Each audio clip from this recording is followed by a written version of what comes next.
What is up, guys? Zach Ginn here. In today's video, we are going to do some live cold calling, Zillow for sale by owner cold calling today. I don't know what's going to go on today. This could either be the greatest cold calling live ever. This could be the craziest live ever. I legitimately have no idea what's going to go on today. These are the live cold calls, and I'm ready to break down exactly the most important things you need to know, and the most important part, how I cold call live so you can know exactly how to close your sellers. I'm going to be setting appointments today and showing everything. We are going Super Saiyan Blue today. So we're going as hard as we possibly can to actually find real estate wholesaling deals and get things closed. I'm excited. I'm ready to go. Guys, we're the only YouTube channel in wholesaling real estate that cold calls live, hits the live stream button, and cold calls because I'm not afraid. I don't care if it makes me look like I'm a worst wholesaler or not. I actually show you how to cold call and actually find real deals because I'm not a guru. I'm here to show you everything you need to know about wholesaling real estate success. We're ready to go. Before I get into it, guys, do me one huge favor and smash that like button, hit that subscribe button, comment below your questions, and without further ado, let's get it going. Woo!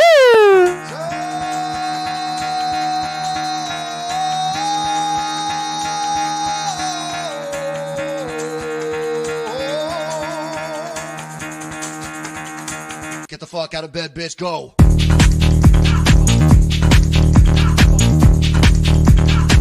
Get up, again, they got go.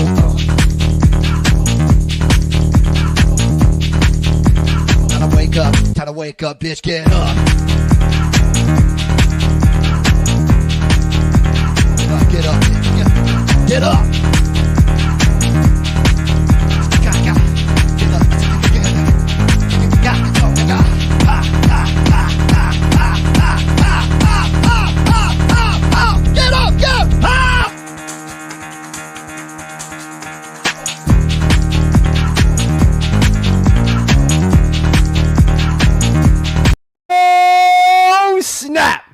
We're ready. The only YouTube channel that cold calls live. The only YouTube channel that is not scared to show you exactly how to cold call. I'm not here to sell you on a cold calling course, a $10,000 how to cold call course. I'm here to show you exactly everything you need to know about how to cold call your sellers. So without further ado, what we're going to do is pull up the spinner wheel where we are going to randomly spin out where I'm going to be cold calling today. I'm going to cold call and try my best to close a seller. Who knows what I'm going to do today? Maybe I do really well. Maybe I don't. I just don't care. To a point, I'm going to try my best. And that's all we can do when we cold call. We had a really good one last time. We got kind of lucky on it. So I'm going to say, so guys, do me a favor, smash the like button and subscribe. And let's start seeing where I'm going to call. So we're on the picker wheel here. And just for my haters out here, it is 5:11 p.m. Eastern Standard. So that means 4 Central... 3:11 Mountain, and then 2:11 Pacific. So we're sharing the screen here. So let's go and call and see what's going on. Oop. Hold on, where are we at? Where's the spinner wheel? Right here. All right, let's spin it. Where is that calling today? Let's get it going. Let's get it going. All right. All right. We are cold calling Oregon. Uh-oh. Okay. Okay. Not bad. All right. Bet. All right. We're going to hide this choice so next time we pick it ain't going to be Oregon. We're going to Oregon. We're going to Oregon today. I guess when the comic books fell down, but whatever. No big deal. So we're going to Oregon today, and we're going to be cold calling some leads here. So let's go and pop up Oregon, and we're just going to start cold calling. So let's pop this one out. And we are going to go to Zillow. And we're just going to go to Zillow. We're going to put Oregon. Oops. We're going to go to Oregon. So let me go share my screen here. All right. Here we are. So I was doing a quick search in Oregon for something. So we are going to reset all filters. So as you can see here, we are in Oregon.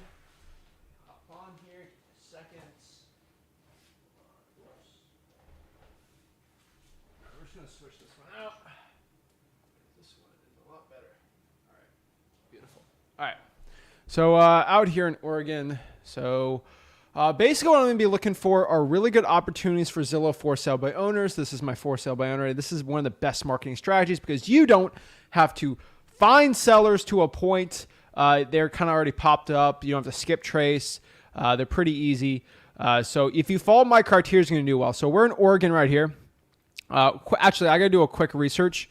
The median home price in Oregon, according to Zillow, is going to be $604,000. So that is a steep hill to be climbing today. But we are going, oh, that's Portland. I think Oregon in general, 530, no, it says 428 is median. No. I'm getting all over the board here. It says 537 on some of them. Average home price in Oregon is 361. It's telling me right here. So I would assume 400. So we're going to try to stick under 400,000 here since I'm in Oregon.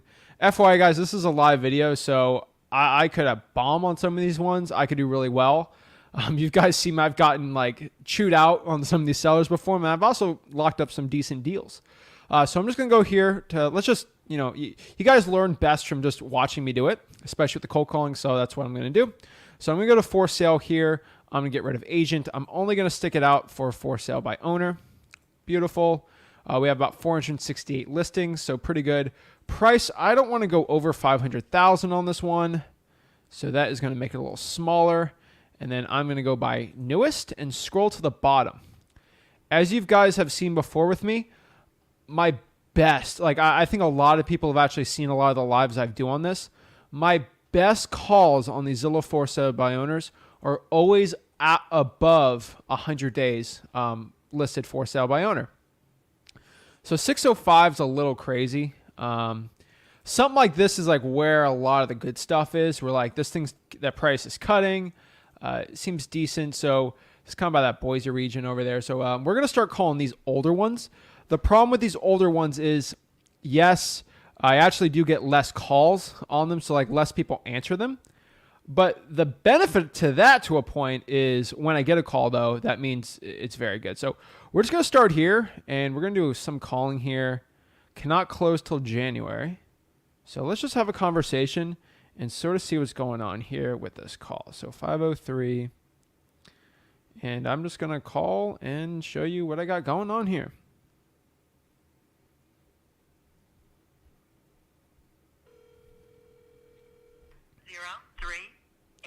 Straight to voicemail. 92308 is not available. Hi, this is Zach. Give me a call back whenever you can. Thanks. So we're going to keep calling here. I'm just going to go keep going through here. I'm not a big fan of land. This is a weird. So this is 3,000 square feet right here. 3,000 square foot house in Oregon, built in 1982. It's 3,000 square feet, but it's only got one bedroom. So this is interesting. On 19 acres. Let's see. Rough cut cedar exterior. Most when the house was cut. Oh, geez. This is going to be an interesting one. Very unique property here. Just looking at some details here. This thing's been listed for a while here. Slowly going down. So we're going to see where we're going to be at this property. So we're just going to go here. FYI, I'm not a lawyer, financial advisor, any of these things. 9616.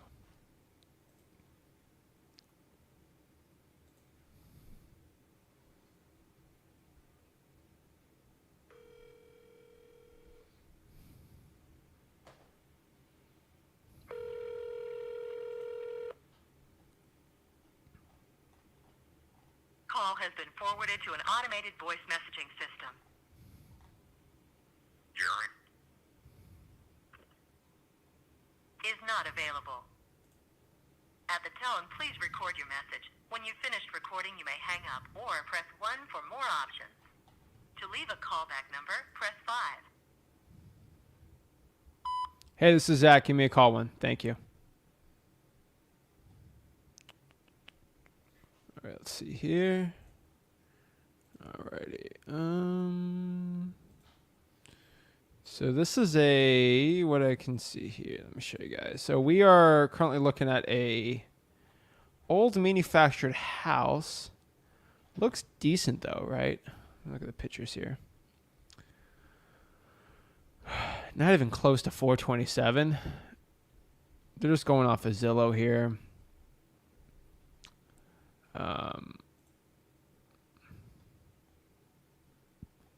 2 acres.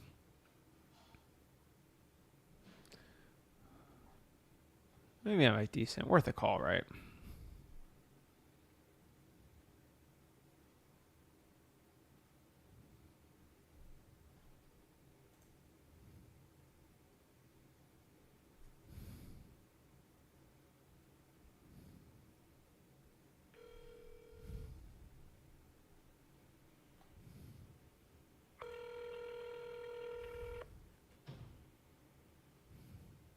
Hello, this is Kimberly. Hello, hi Kimberly. This is Zach. Is this the owner of 239 East Darky Creek Road? Yes. Hi. I'm seeing here a Zillow for sale by owner ad. I was just seeing if you're still looking to sell the property. We are, and we just listed it. Oh, you just listed it. Yep. Okay. So I'm looking here, and I just had a couple questions. So you say you just listed. This thing, it says it's been listed for sale by owner for maybe a year and a half now, since November 2020. Did you buy the house? What's going on with it? Say it again, please. Yeah. So it was previously listed like a year and a half ago. Did you buy it and now you're trying to resell it? Because you just said it just got listed. No, we've owned it for like 20 years. Ah, okay. Catching on some lies. Okay. And so I'm looking at this. Might be a property me and my partner might be wanting to buy. How old are these pictures? Are they the pictures with it vacant? Yes, they look vacant on it. Then it's like 2 weeks old. Oh, wow. Okay. Okay. What's the story on the property? Is this a rental? No, we raised our family in it, and then beautiful. we were planning on moving about a year and a half ago. So we put it on the market, and then ended up not moving, so took it off the market, and then all of a sudden moved and put it back on the market. Okay. Is it listed with a realtor? Yeah, we just listed it with a realtor. They're actually doing pictures today. Oh, okay. Okay. So you signed a listing agreement and everything? Yep. Oh, okay. Well, we're not looking to buy any properties on the market because our team would have probably already offered on there. But if we would want to buy it, we'll go through our realtor and go through the whole process. But I really appreciate the conversation, Kimberly. It looks like a beautiful property. All right. Have a great one. Good luck selling it. So if she lists with a realtor, like I can do my on-market wholesaling, the chance of me getting a good wholesaling deal once it's listed on the market goes down exponentially. So when I'm wholesaling like on-market properties, just FYI for everyone on here, I'm going to have to probably put 100 offers in before I even get any traction on like one deal. So why would I even try to like deal with her on this one? She already has a listing with a realtor. So we're just going to go on the next one. But decent product. I got to do some more research on the comps because those are weird manufactured houses, but that's how we make the money. Like those weird little houses where a cash buyer is willing to bite. That's what we're kind of looking for. So like this is a 3-1, 299 metal roof. This looks a little vacant here. Let's show you the pictures here. Okay. So I think a lot of value you guys find me on here. Obviously the live calls, but like seeing how I build a rapport with her. I was going to ask her, where she moved to, all that stuff, but like it was already a dead deal, so no point. So I'm just doing some market research here. As you can see here, though, this thing is listed for rent. So this could possibly be a rental property. I have a conversation with the seller here. Just looking at the house here, the flowers are making me want to overbuy this house, but okay. A great gardener. We're definitely going to talk about gardening in this conversation with her. FYI, like you're talking to somebody, like you look at this house, these are like type of conversation pieces you need to be having with their sellers. House looks decent. Like gardening is the only thing I think she could talk about here. Decent. Old shag carpeting. I mean, beautiful garden though. So let's have a conversation. Lovely old cottage in Timbertown. All right. Heart of the Willamette Valley, next to churches, community center, a large workshop with electricity. Will be sold as cash as is. Usually when a seller, FYI guys, just when you're looking at listings, when they say like as is on it, just understand that most of the time when they do say as is, most likely there's going to be problems on the half. They're probably not going to be answering too much. I work with a title company with my real estate attorney. Okay.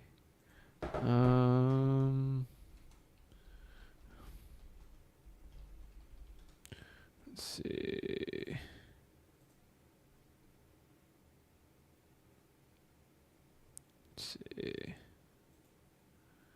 Alrighty. Just doing this here. Just checking on my laws real quick on Oregon. Just getting redone on here. It's zoned multifamily. So I'm just trying to... It looks like it's only one house. All right, let's just call her. I mean, I just asked her the question. So this could be... so new construction could be. Okay. So 503-876-2222. I mean, I might push for a...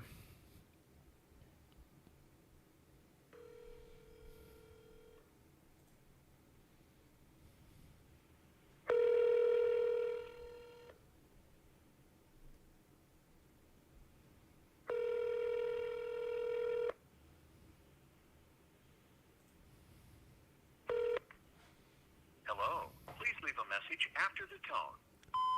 Hello, this is Zach. Please give me a call back. Thanks. So Jamie says, didn't you say you should stay away from properties over 350? Yes, but I'm in Oregon, so I'm doing Oregon. And then under 400, I mean, the ARV here is lower than that, but I don't like over 350.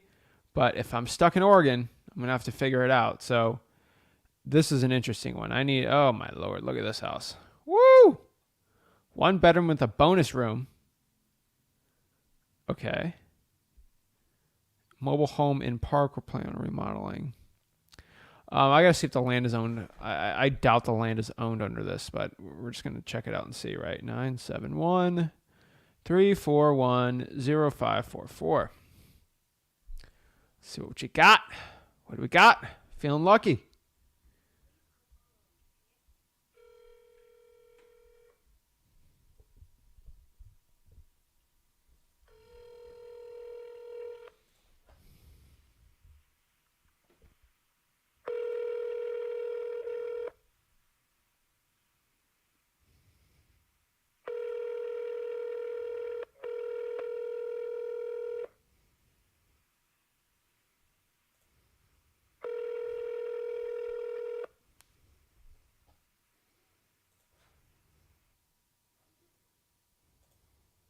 Please leave your message Oh, for I see a dog. Dara Lopez.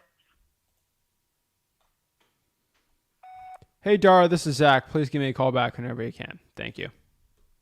All right, keep on calling. I saw a dog, so that got me excited. Every time I see a dog, you know, it's a good day. I see a lot of dogs, so we're good. All right. Built in 1930. It's a good-looking house right here. Look at a good wholesaling deal, right? I don't see anything too bad about this one. 1930. Tenant occupied. Beautiful.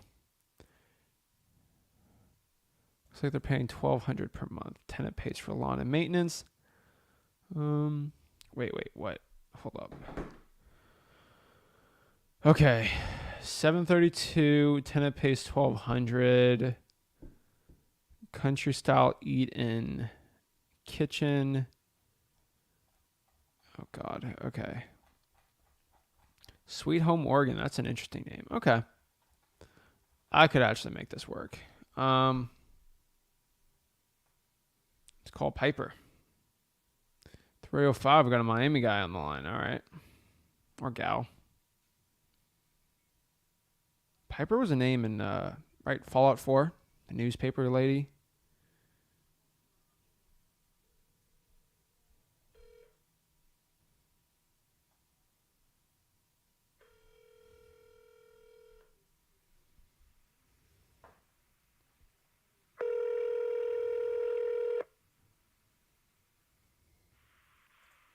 Piper? Hello, hi. Is this Piper? Yes. Hi, this is Zach. I'm calling about a Zillow for sale by owner listing I see here in Oregon.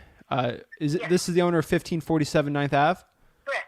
Okay, perfect. So I'm just seeing this here. I just had a couple questions. I know this has been listed for like 195 days. Are you still looking to sell it? Am I too late? Yeah, but I tell you what, the only reason why it hasn't sold, that market's pretty hot. I get lots of phone calls, but it's tenant occupied until December. So I'm just going to leave it on the market. I'll probably take it off. Come December, come January, I'll go month to month with the tenant and then get real serious about selling it. Okay. Are you still serious about selling it now? Yeah, but not at wholesale price. Okay. Well, what's the wholesale price to you? Oh, well, I don't know. You called me. Yeah. So I might be looking to buy this. This might be a rental or a flip. I mean, it's depending on the rents here. Yeah, your numbers aren't going to work. I'm retail. Okay. Yeah. So your numbers won't work. Okay. Well, have a good one, Piper. Likewise. Thank you. I have one last question. Whatever. So, just FYI, guys, she wants retail, but she does not want retail. So, just FYI, don't get upset at every call. Now, if she wanted retail, she would have listed it for retail. This one's over retail. Zestimate's saying 197. If rent right here, just giving you, my offer would have been at least probably 150 on this house. But I mean, I'd probably take 170 to make 5 or 10K. So just understanding where I'm coming with my numbers.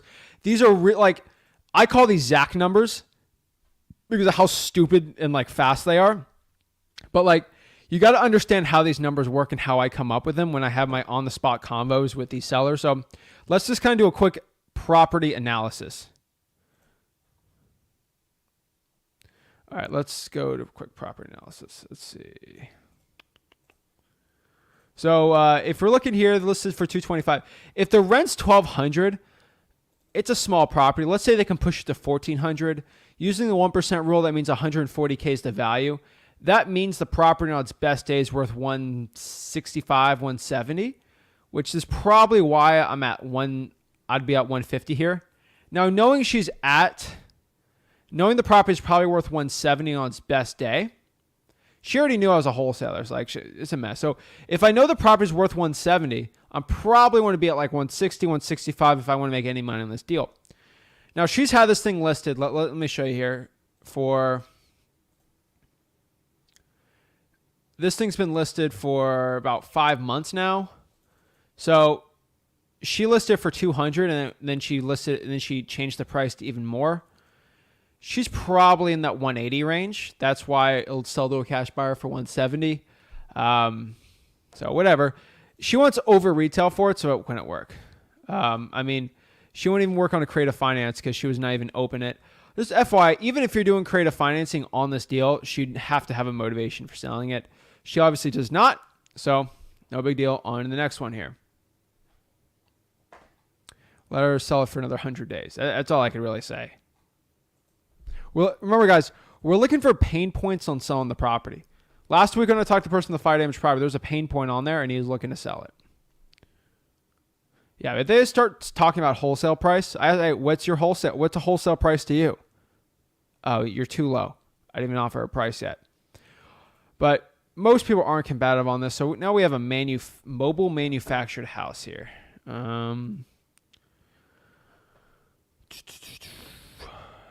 Not an HOA, lot rent. We're going to skip it if it's got a lot rent on it. So we want the land underneath.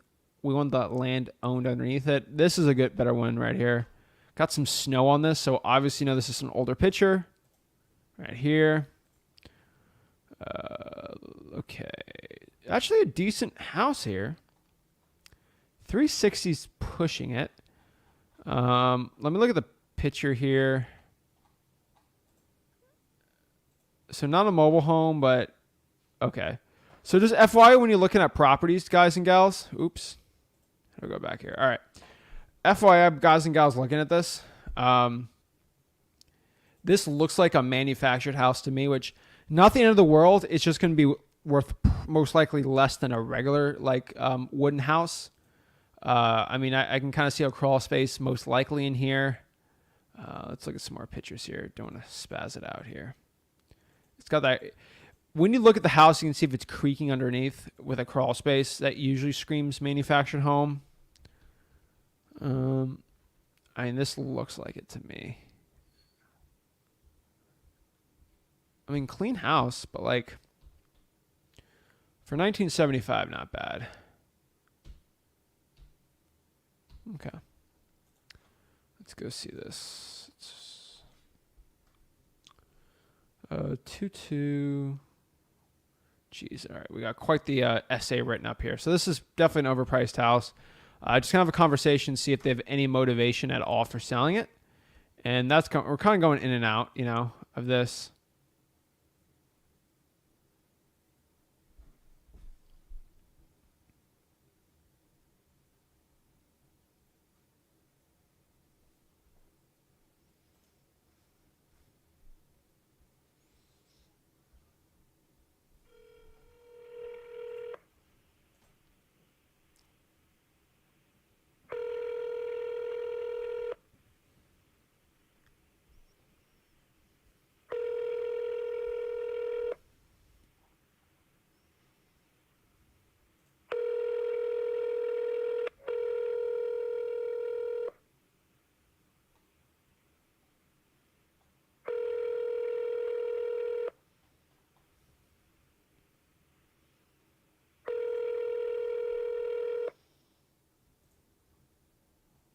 Please leave your message for 209-507-4116.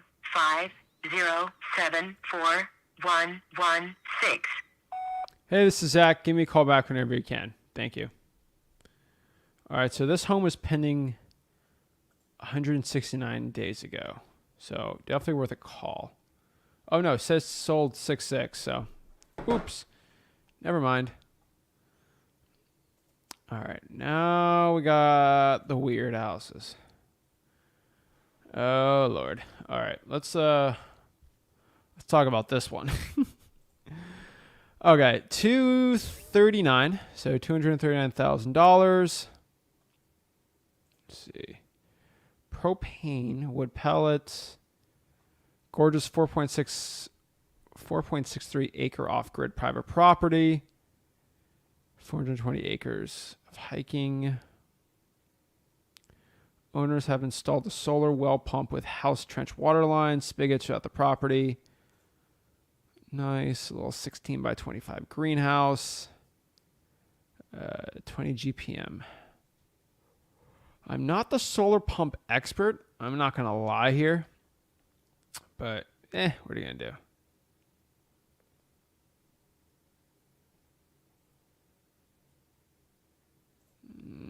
I'm trying to think of this one. All right. Currently, it's an unfinished cabin. Is being used as an entertainment area. Beautiful trailer on it. So does it have the... So this is the cabin. Greenhouse.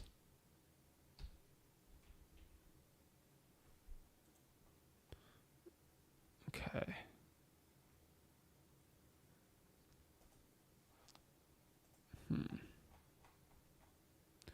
All right, well, let's give it a call. No seller carry option. So this person's already been called launch. Oh my God. Someone says that's a weed farm. Might be a weed farm.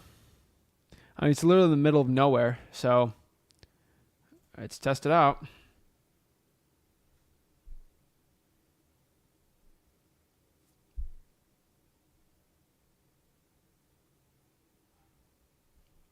Worth a shot, right?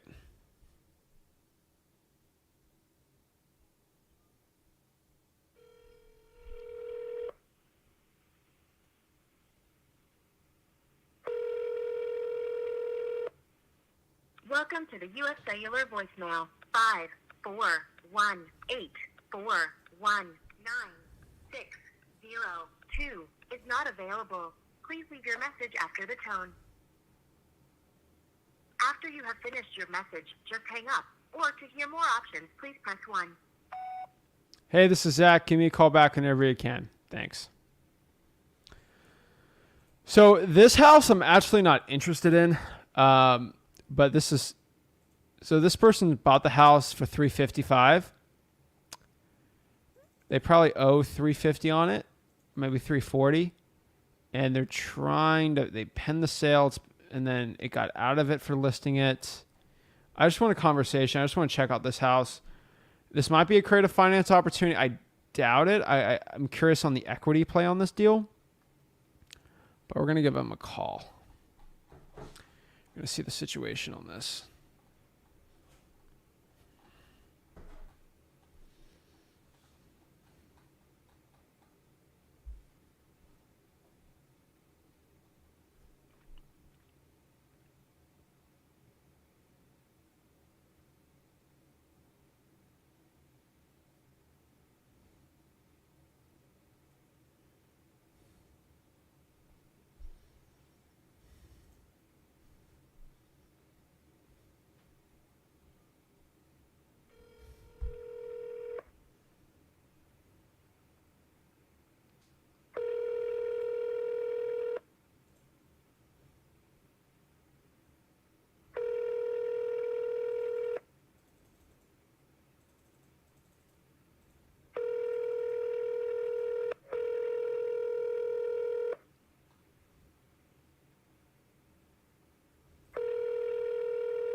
The Google subscriber you have called is not available. Please leave a message after the tone. Hey, this is Zach. Give me a call back whenever you can. Thank you. We're going to call this price cut.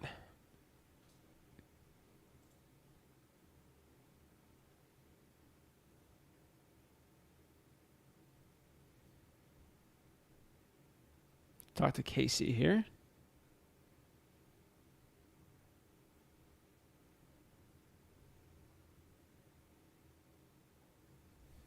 Got another one. I will not consider owner carry options.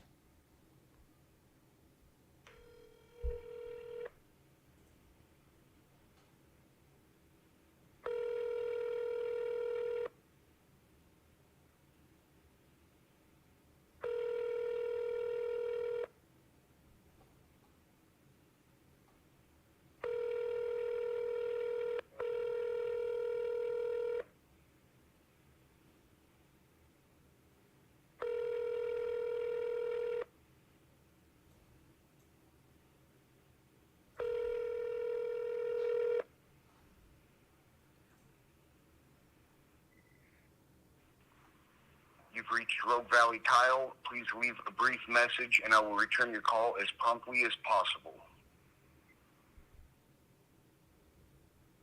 After you have finished your message. All right. Also, guys, FYI, let me put this in here. For all the people who keep hitting me up for JVing, Jermaine, what's up? Right here, just go to www.flipwithrick.com/JV with me. That is the link.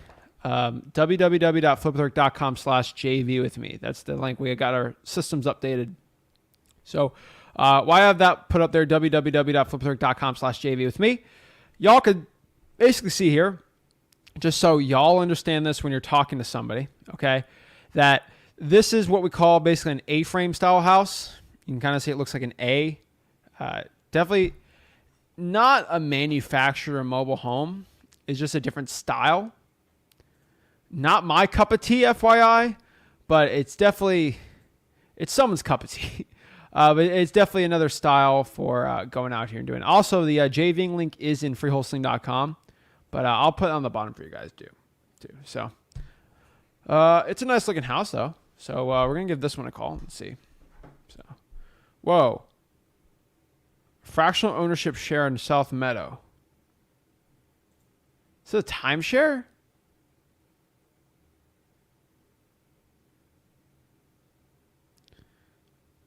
Oh my Lord, this is a timeshare. All right, we're going to call this one.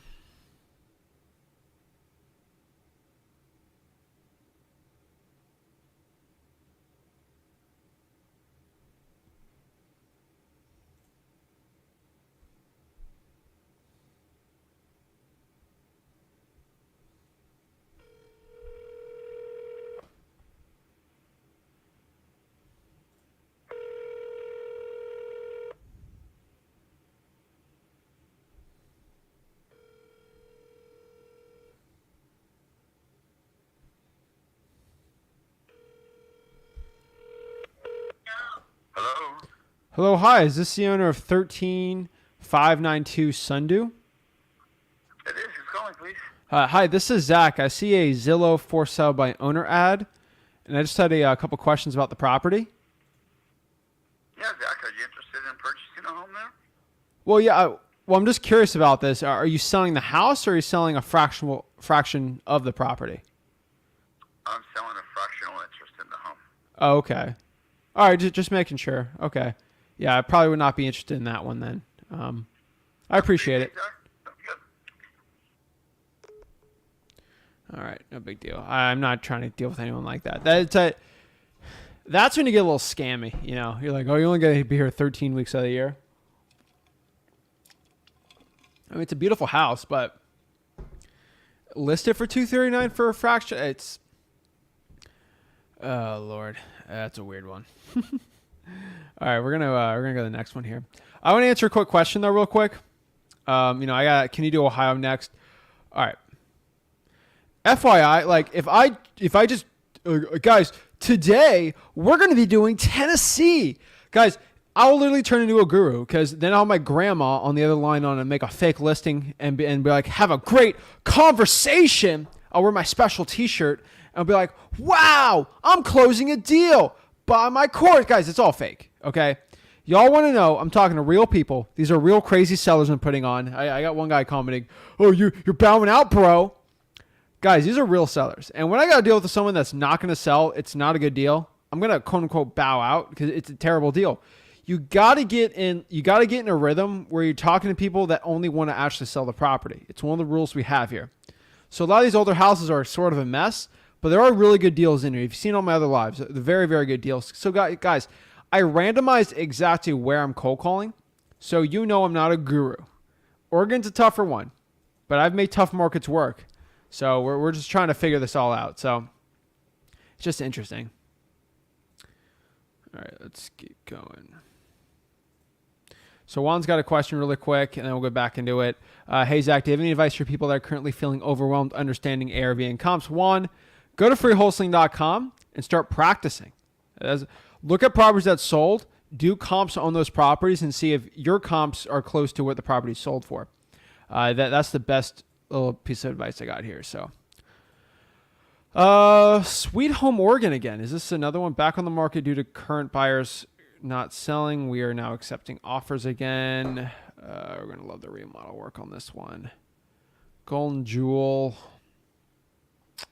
So this is one. Wait, so there are 4 children. We have agreed to 350. So 4 children. They've already sold the house. I'm going to skip this one. I don't see the motivation on this one. So this one, all right, I like these manufactured houses actually. Space rent, nope. Land is not owned underneath it. All right, more interesting here though. Yeah, I love the people that like roasting me. They try to roast me for non-motivated, like for talking to someone who's not motivated. Like guys, when there's no, this is completely true. When there's no motivation on the seller, there's no money in the deal. Keep it going. And what I mean by like, here's one thing you got to understand. Like, even if they want retail, they could have a motivation for selling that. And this is a wholesaling thing, but just FYI. Also, Juicy, I'm not going to stop the entire stream to put you in my Facebook group so you can talk to me one-on-one, and I'm doing no one-on-ones today. So we're doing no one-on-ones today. But request to automatically put someone in the group, I'm not doing that. All right. I'm the only one dealing with this right now. So you're dealing with just Zach. So I want everyone to understand this when you're talking to a seller. Motivation comes from, it's just somebody looking to sell the property. So let's kind of bring this from the top. You could want to sell for retail, but have a motivation for selling it. Somebody who's really motivated to sell the house could want retail, and they list it for what the thing's worth. When you list it for over retail, and you've listed it for 150 days, you're not motivated, okay? Just FYI for everyone out here, people get so upset with me sometimes. Like I talked to a seller that wants more than retail for the property, and they don't want to do creative financing or a wholesale deal. And they've listed it for like 6 months, and everyone's like, oh, you need to go in a 10-hour conversation with this person. Guys, that's how you waste your time. So when there's no, if there's not a reason for selling it, even if a motivated seller will list it with a realtor, like if they're really motivated to get rid of it, they sell it with a wholesaler, right? It's just not a motivated seller. So if there's no motivation in the deal, I'm not going to do it. So if someone's sell a fractional share on the property, like I just saw there, they don't want to they don't want to get rid of the house. Okay? Not good. No bueno. So let's do, hold on. Victorian property. See, this is a lot nicer. I'm liking this one. Okay. I don't think we have a phone number here though. Unfortunately, I don't see a phone number. No phone number on the good house. Of course.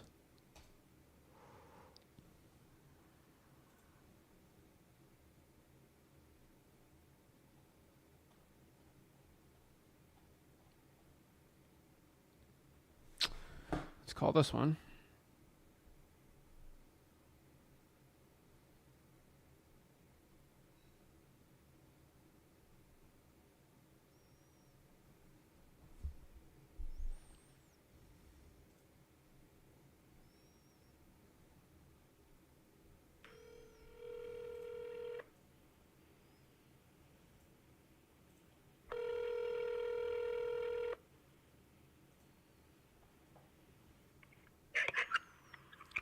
Hello?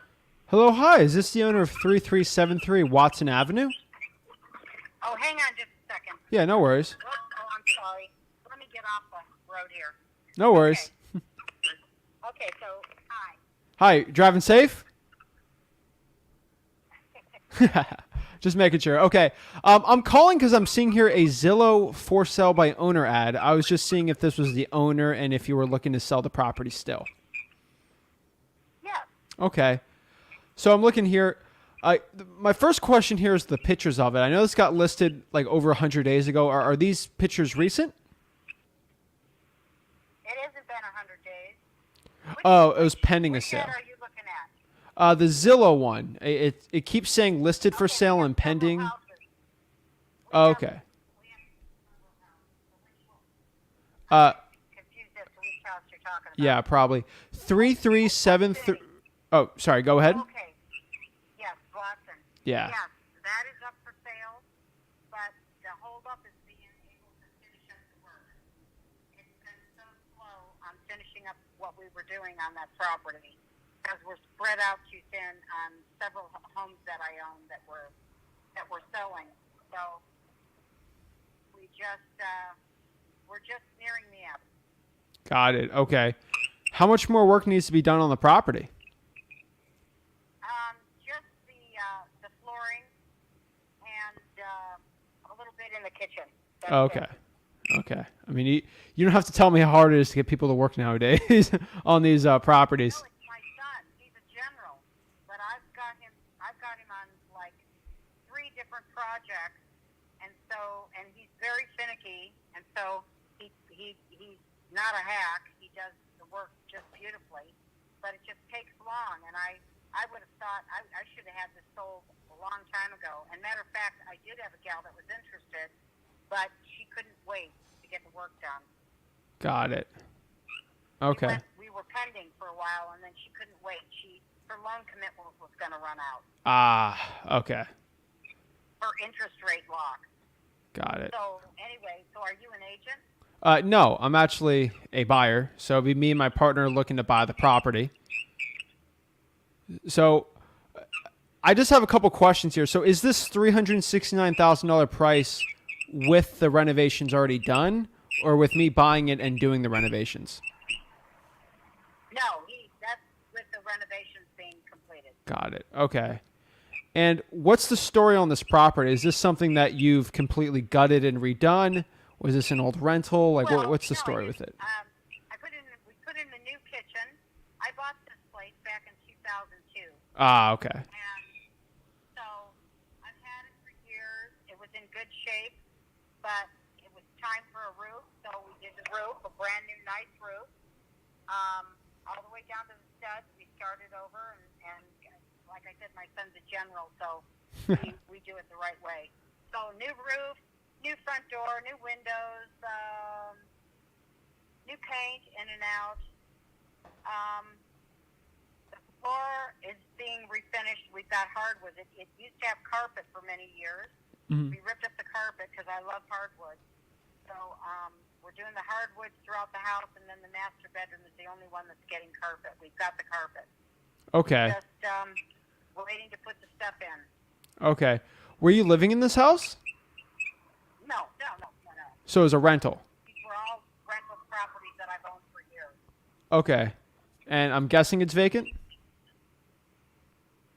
Pardon me? So I'm guessing it's vacant right now? Well, if my son's got his stuff there, he's probably going to be down there in the next day or so. Got it. Okay. He stays down there when he works. He's got his rig out front. Okay. I think I see the truck here. Yes, I'm sure you have. It's got a truck and a trailer, one of those Wells Fargo trailers. And so he's, and he's been dialing in the yard. He's been doing a little bit of everything down there. So it's a really nice tract over there. And I had like 5 of them down there, and I'm down to 2. So it's a nice tract, and I know it well, and I know all the people that are down there, Yeah. Okay. Years of owning down there. So Watson Street is a nice, clean street. Everything, got good neighbors where they keep up the property. Okay. And what was your name? Parking on the lawn and all that junk that you see sometimes down there makes me nuts. Yeah. Why people would do that, but anyway, that thing should definitely rent out. If you're looking for an investment, then right. Okay. So I'm just so what's your name? Renee. Renee. Okay. My name is Gay, C-A-Y. Got it. Okay, Renee. So this is Zach. So since you've owned, huh? I said hi, Zach. Hi. So it'd be me and my partner looking to buy this property. You've owned this thing for a while as a rental, so you know this probably best. If I was going to buy this for a rental, with your experience in that area, how much do you think I get in rent if I just bought this thing turnkey? I was just going to tell you that. You should be able to get about 1,800. Okay. Yeah, that's the thing. When they're nice and fixed up and in pristine condition or turnkey like this one's going to be, definitely 18. Okay. It's only 1,072 square feet, but 18. You'd easily get that. Okay. And then, of course, we really screen the people. We get people with really good credit. Oh, you have to in Oregon. We make sure we really screen them good. But you know what? I've had really good luck with my tenants. Some of them we've had for 10, 15 years. Mm-hmm. Same people. You know what I mean? Because we maintain them. Oh yeah, it makes it so much cheaper. And we keep them just slightly under the going rent. So kind of slightly a good deal, and for what they look like and everything. So we don't have any problems with renting them out and getting good people. Got it. Okay. That's the key, really. Okay. You get a jerk in there, boy, that can. Oh yeah. that can be a problem. I'm pretty well versed in this. I had 100 houses. Oh wow. At one time. So I'm no novice. I'm from Laguna Beach, California, and I still own property down there, and so I'm pretty well versed in all of this. Okay. From doing it for so long, I've been doing it since the 70s. Okay. So anyway, but anyway, that is a good appreciating neighborhood. If you look at the stats on Salem down there, it's going through the roof down there. So, Oh yeah. I'm kind of glad to see it in a way because all the houses that used to be rentals over there, a lot of them have turned into homeowners, and so it's really improving all the neighborhoods. That's what I'm noticing personally. Yeah. I mean, it's a good area. That's why it'd be a good rental here. I'm just kind of, Definitely. I'm just doing the math here. So, you're an experienced investor. You've been doing this since the 70s. You know what you're doing here. I'm just trying to do the math here. Easier than I can breathe. After you do it for a while, it's just like, you know what I mean? Yeah. After you do it night and day for, well, let's see, about 50 years now. I guess I do. What Yeah. do you need to know? No, I mean, I'm just doing the math here. If I'm going to get a cap rate on this, what would it be? I mean, this is going to be 4 to 5% for Oregon, which is a little lower. I'm just trying to look at this overall. If I just buy this thing cash, like no financing, just straight up cash, I mean, what works for you? Yeah. Because I just got to go off of a cap rate. Doesn't matter to me. I get cash through escrow or cash. Doesn't matter to me. But here, why aren't you looking at distressed property? Oh, Are you able to? Do you have somebody that knows how to do the work, like the plumbing and the? See, my son is a general. He does all of that stuff. He does not do roofs. We have a outside contractor roofer that does all our roofing, but he could do roofs if he wants to. But he does everything, and that can be pretty spendy now. If you buy a fixer, the problem with the fixer is you have to put money into it after you buy it. Yeah. And I heard that wood prices are starting to come down a little bit now. Is your son a general? I forgot. Now things like wood products are coming back down, so that's kind of a good thing. Yeah. Okay. But I like the area. That's why I bought 5 of them down there in that area, because I like that pocket of area right off of Hawthorne there, Watson and off of Livingston and by Lansing. I bought all in there because I saw the potential in that area, and it's a good area. I even have another one that's bigger. It's up for sale for, I think, $465 now, and that's 2,500 square feet. It's on Alameda. You probably saw that one as well. Yeah. 2320 Alameda. Yeah, I looked that Just now put the windows in. Brand new roof, windows, landscaping. Getting ready to put some flooring and refinish the floors. And that's a nice house. That one would go for about $2,800 a month, and that could even be made into dual living. Yeah. My last tenants that just moved out of there, the grandparents, which are young, they're in their 50s, they lived upstairs, and then their son with the 2 little kids lived downstairs. So you've got like 4 bedrooms, 2 baths, 2 fireplaces, central air, and 2,500 square feet. Okay. So. Okay. Well, just calling about this one. So if I'm buying this, I do have to go off of a cap rate just with my partner. If this is just going to be a straight up, I just buy it and rent it out. Because we do buy some properties like that, but I mean, it'd be in nicer areas, kind of like this. So what price would work for you if I just bought this thing cash? I wouldn't be all that flexible on it. I've got some people already that are interested in it, that want to live there. It ain't going to be worth your while. It might be $4,000 or $5,000 left. That's about it. Got it. Okay. And I mean, I'm trying to think. why are you looking to sell the property then? Just curious. Because I'm up here in Lake Oswego in Durham area, just north of there, about 30 miles. Okay. And it's getting more difficult to get my son down there because he's got properties up here in Lake Oswego. And it's too hard to get him. He's almost got to go down there and stay. All right. We're going Kobe. Game winner. We're going to try this one. Let's see. Okay. So That's the only thing. Other than that, it's got a great appreciation. I mean, I think you can't beat it. yeah. And if you're looking for rent, do you think rents are going to get cheaper? I don't think so. Most likely not. I mean, that's why I'm buying rentals too. So, Yeah, because there's such a shortage. They can't. I have people asking me all the time if I would rent that to them, but I can't. I'm wanting to sell now. So, but there's a ton of people that ask me every day because you can't find anything. If you look under Craigslist or even under Zillow and look for properties that are available for rent, you will find next to nothing. Okay. available. Got it. That's pretty good. The supply and demand. You really, there's a big demand.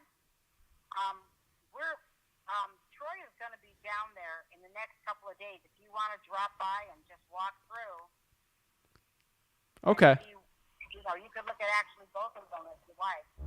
Okay. So what I can see here is if you're going to sell this, I know it actually does make sense for you to sell. I get it. Are you going to 1031 the property since you own so many other ones? Or are you going to keep the cash? No, I'm just going to get the cash. Okay. I mean, would you be open to payments on it to help you out with the taxes on it? If I could buy over the listing? No? I've had so many offers for that, I can't even tell you. Already had one today, as a matter of fact. Okay. No, calling on the Zillow? Like a lease option, whatever. I'm looking to get my cash. I have some other places I want to put the cash. Okay. Because it's got a lot of equity in it. So, I hear you coming from your point of view. You know what I mean? But the thing of it is, if you're looking for long term, I think it's a good time to buy. Actually, January would have been better. Where were you in January when you could get a better rate? I was buying cheaper houses than this. Well, good for you. But, okay. Well, Renee, I appreciate it. So if I can't make it work, no big deal. So if anything changes, let me know. But I really appreciate the conversation, and best of luck selling the house. Okay. Well, thank you very much. Thank you. Have a great one. Wonderful day. I hope you find more deals. You too. Me too. All right. Have a great one. All right. So let's kind of get the lessons on this one. So she's had this thing listed for a while, and she's just slowing the renovations. So usually when people have the property listed for hundreds and hundreds and hundreds of days, there's usually underlying motivation on this one. Unfortunately, I have to go through all of her talking about her kids and everything to get to the point. If she was going to 1031 the property, then a creative deal would actually be working because I could actually have her save a lot on taxes. She's actually a pretty savvy investor, more or less, so she could get that. She was not 1031 it, so I couldn't hit my Kobe on that, but what fine. She's not as smart as an investor as I thought, but she owns some property. I was trying to get to the end there. The only reason it was worth the conversation, she had so much equity in the property that it actually could have been a decent deal. So no big deal. We're going to go to the next one here, though, but interesting one. So, yeah. All right, we got this one. I want a little uglier looking house, so this is a lot better. There we go.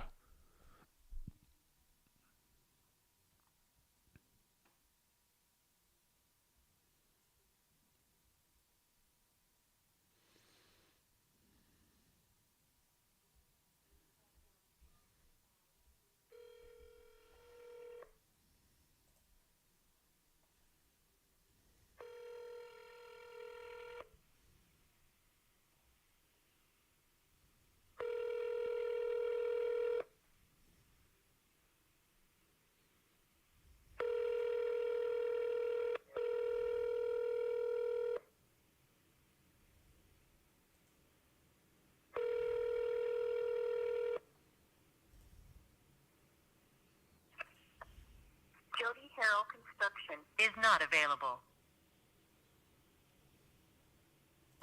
Hey, Jody, this is Zach. Give me a call back whenever you can. Thank you. So 1031, just look it up if you're like a wholesaler. You don't need to know it, but like when you do some of the more advanced things, like the only reason I could make that deal work, because I'm not going to call myself advanced, but like I know a little bit about it, where I can kind of get a creative deal on that one just off a cold call. I've done it before. Just look it up. There's YouTube videos. It just lets you save on taxes, selling the property, deferring it to another house. It's not that simple, but like it might be going away. I know the current presidential administration was looking, and they took it out, and they couldn't get it passed. Usually it's still common right now, but if a big shot investor like her should obviously know what that is, And most likely, if she was a big shot investor, she would have actually done that. Kind of weird that she wasn't doing that, but whatever. I mean, some people don't. So another mobile, like the mobile cheap houses actually work really well.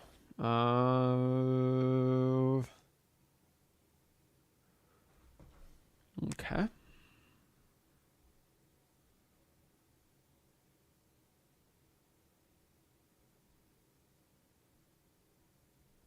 Let's have a call about this one.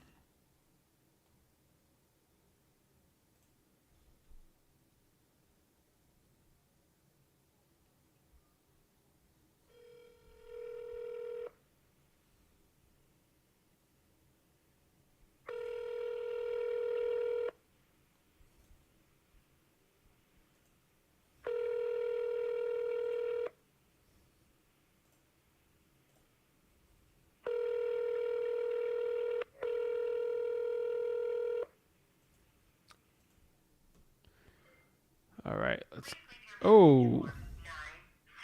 971 Ayo. 409 Hey, this is Zach. Give me a call back whenever you can. Thank you. Piper. No Piper. Get the Pied Piper. 465.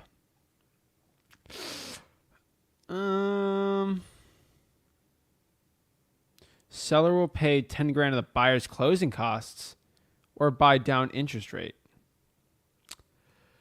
So this is a red flag on this one, just for everyone. This one's not most likely worth my time because he's listing it so high. He's willing to pay buyers and stuff. Yeah, I won't even look at this one. This one's a little too crazy.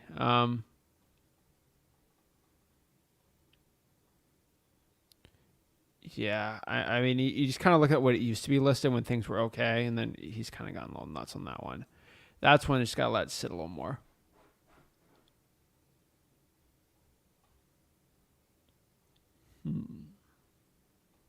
This one's more reasonable on a 1,600 square foot one. It's okay. Worth a call. I mean, here's the thing, guys. I don't know right now if this call is going to be the next huge deal or not, or if it's going to be a terrible deal. Here's how Zillow for sale by owners work. You don't know if it's a good wholesaling deal or not unless you actually talk to them and see if there's motivation on the deal. That's it. So do I know if it's a deal? I literally have no idea. I'm going to have to call, get some rapport on there, and just sort of see more or less. See.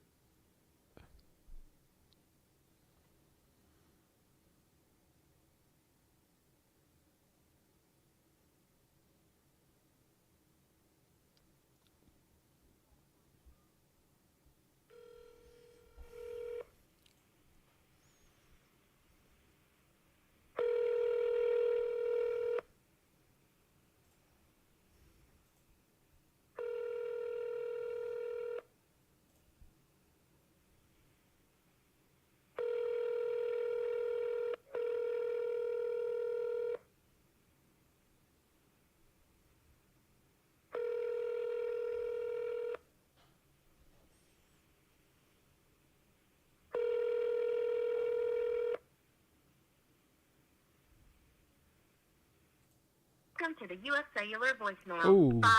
54182168663 is not available. Please leave your message after the tone. After you have finished your message, just hang up. Or to hear more options, please press 1. Hey, this is Zach. Please give me a call back whenever you can. Thank you. Okay, so this property is zoned R5. I don't know in Oregon what that means. Let's see here. That's what Oregon R5 means. Or is he zoning in Oregon?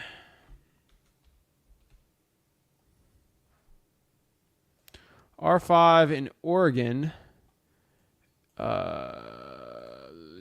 intended to provide for low-density rural home sites. Okay. Not a big deal. Okay. Listing agents, infill housing rules. Call me and negotiate finder's fee. Home needs TLC. So this guy knows his stuff, or this gal.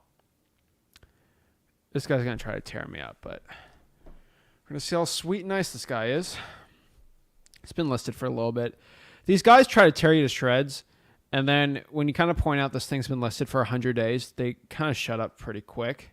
So it's always a fun convo when they try to tear you up, and you're like, well, this thing's been listed for a while. And a big reason why a property like this is listed for a while, just so you can understand this. Let's see. Try to show you this.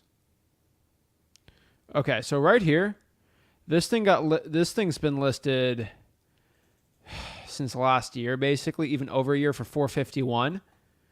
It's pending a sale, probably because it was too high, didn't appraise. I'm just letting you know what I'm thinking here. So he lists it for lower, for $398, because he needs to sell it. He removes it. He thinks the house is worth more, and then he changes the price to $486. So this boy needs to be under $400. I just got to see if he's hurting or not on the property. I doubt it, but it's always worth a call.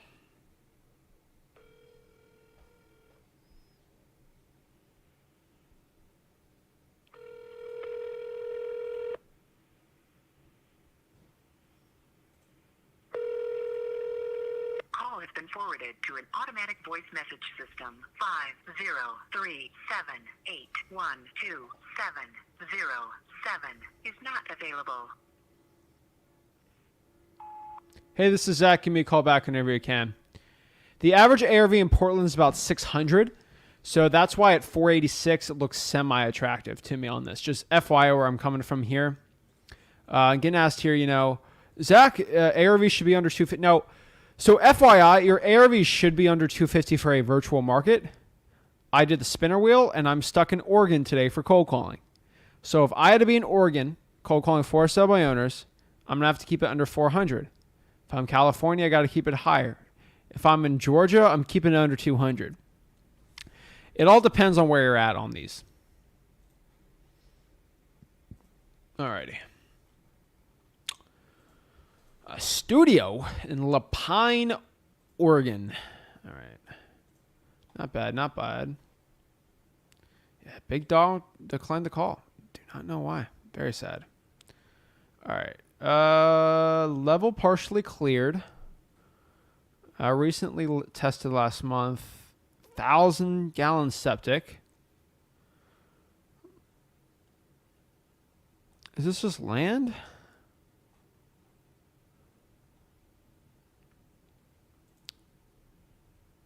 Looks like it's just an acre. I'll call and see. Because he said partially cleared. So he's got a motivation for selling it.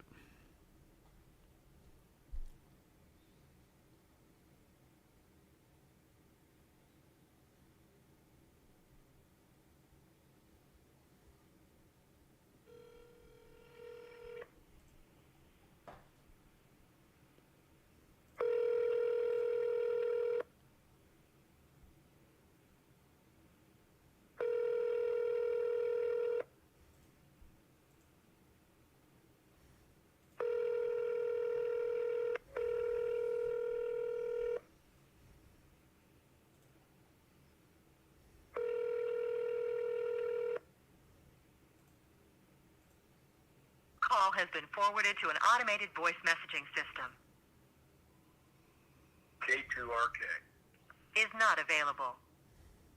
The mailbox is full and cannot accept. All right, so this one's interesting too. This is an infill lot. I don't like calling vacant lots on these, but this is an infill lot, which means, do you see how this is property, blank vacant, and house, blank vacant land, and then house, infill lot. Builders pay a premium for houses like this.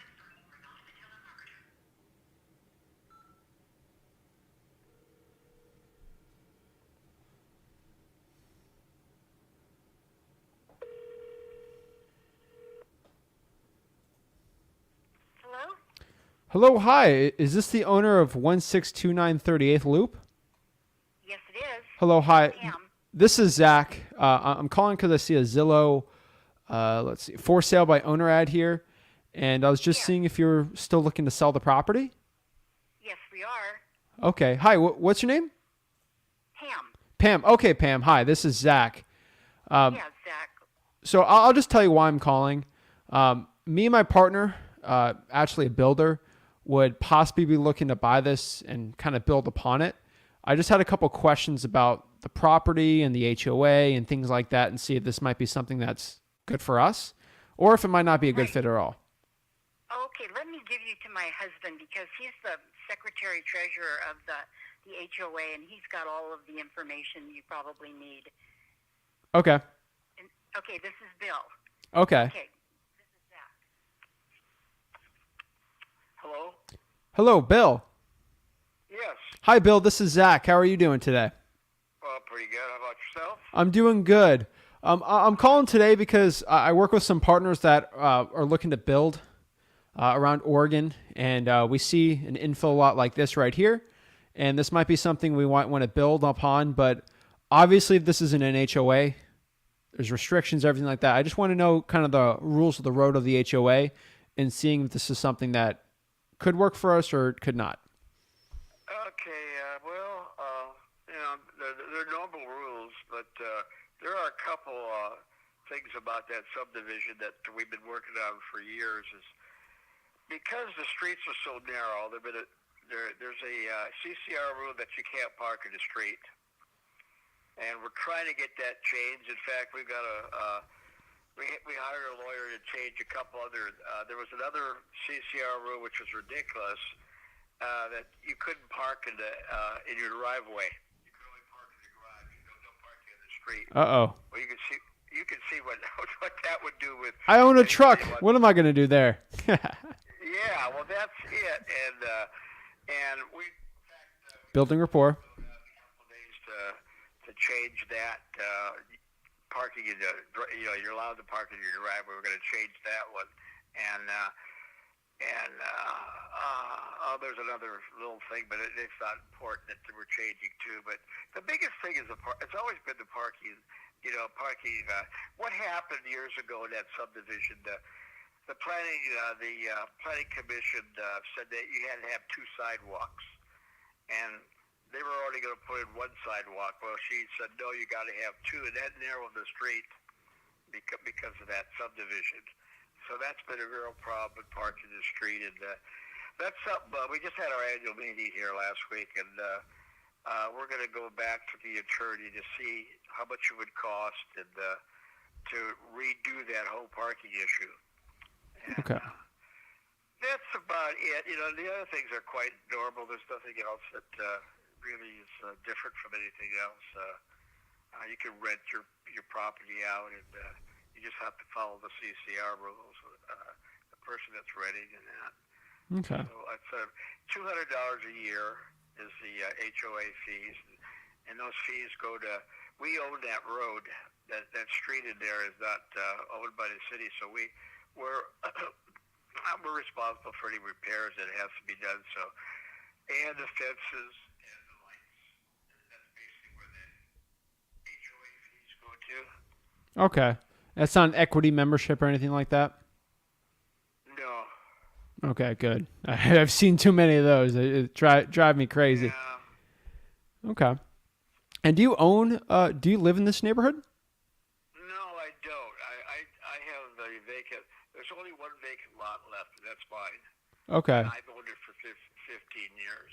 Okay. And yeah, it's the biggest one in there. It's if you look at, I don't know where you have. If you look at Zillow, it'll show you the map of that whole subdivision, and my my lot is the biggest one in there. Okay. I'm going to ask him what his story is, just to build some rapport with him, too. Square there in the back of that, and actually, it's pretty. The privacy. You got a lot of privacy back there because that's way back in there. And but other than that, I don't know what else I could tell you about it. It's a nice neighborhood. Most of the people that live in there like it very well. Okay.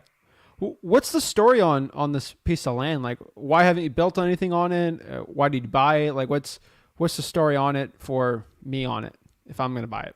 What do you mean? So, were you buying this because you were looking to build on top of it? Yes, I bought it 15 years ago. Okay. And we were gonna sell our house here and someday move down there and build a house, but my wife doesn't want to go there anymore, so that's the reason why. I get it. Happy wife, happy life. Yeah, that's right. Okay. I still like it in there, but Okay. it's a nice place. It's a walking distance of Fort Myers and all the different spots there, and so that's why I kind of liked it in there. But we got different plans now, so. Okay. And so I guess my last question here is, I mean, we look to build upon it. So this thing's been listed for $85,000 for probably a couple, almost 3 months now. Is there a reason why it isn't sold? Well, Is there an issue with it? I paid $85,000 for it 15 years ago. Okay. So I'm stuck at $85,000. I've lost too much money on real estate in the past, and I'm gonna probably just let it go until the prices go up a little more. Which is, that's why I got it at 85. Got it. Yeah. Okay. Yeah, I'm just and it is a lot. It is the biggest lot in there too. And, Yeah. some of those other lots went for about 70,000. There's two empty lots across the street from mine, and they went for about 70,000. So, I'm just thinking that I know it's a little high, but I'm just gonna let it ride. Okay. How much are your taxes on that per year? The taxes, they're about 500 or 600, Okay, that's not bad. somewhere in that range. I think it was 550 last time, something like that. Okay. Alrighty. I mean, would you take payments on the property if, like, over time if it's at 85 until I kind of build it? Because I mean, it still is too high. Well, I get why you're at that price, yeah, but you mean take back a loan on that? well, I'd probably give you payments on the property over maybe a year or two or 3, while I get my ducks in a row to actually build upon it, so I can spend more time kind of on the renovations and the building of the property. Well, that's a possibility. I have to talk to my wife about that because she wants to sell it right away. So, I don't know. We'd have to. Well, if she sold it right away, it'd be for a lot less. So that's why I'd be offering that. That'd be the full price, Yeah. and that'd be well, you're over what it's worth. Yeah, that'd be a possibility. Where are you from? I'm actually in Florida, but obviously Florida's a little more You're in expensive. Florida. Oh yeah, Oh. the builders are in Oregon. What'd you say about property there? Property's a little more expensive down here. A little more restrictions sometimes on building different places, but I got some builders I know out in Oregon that they're kind of like Zach. If you can find some good infill lots, basically like there's already a neighborhood set out. I don't have to build a house in the middle of the woods, right, and make it a little easier to sell. Right. I can go work with them on it. Okay. How's is Florida going crazy down there? Or are the prices going down? The expensive ones. So obviously I'm calling you on a neighborhood where everything's kind of under $500,000 more or less average. Anything over, 800, 900, a million is getting a little tougher. But honestly, it's cheaper houses not really that big of a deal right now. So the builders are trying to get a little more cheaper housing.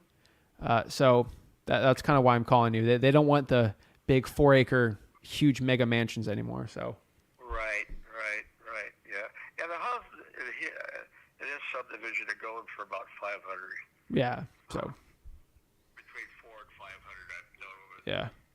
We had quite a few sales over the last couple of years in and out, but most of the people, as I said, that I know most of them because I'm on the board, and they like it in there. It's kind of a nice neighborhood. Yeah.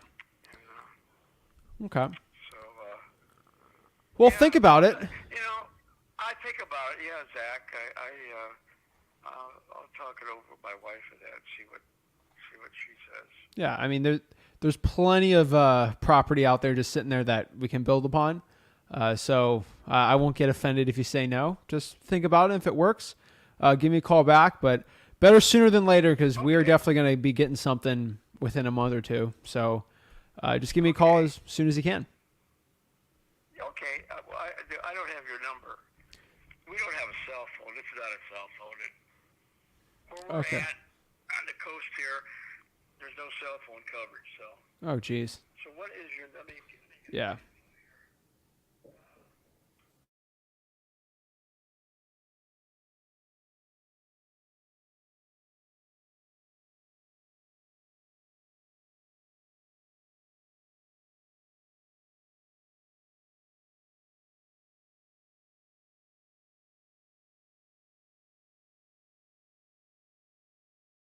Uh, 6'6".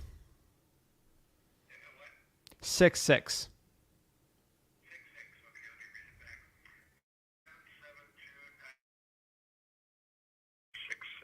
Correct. Okay. All right. Well, give me a I'll call. give you a call back after. What's that? Give me a call back whenever you're free. Okay, great. Thanks, Zach. All right. For calling. Have a great one. Okay, Have a blessed one, guys. bye. Thanks. Bye now. That's it. Like, guys, you really got to look at everything, because if he's willing to take payments on this, I can definitely go to a builder easy on this if it's worth it. It really depends. But I was giving the guy my phone number on here. Obviously, I have some builders all over the country I can talk to on an info lot on it. So I don't really care what Redfin is. I'd actually have to look at what the land's actually worth. So properties are selling $500,000.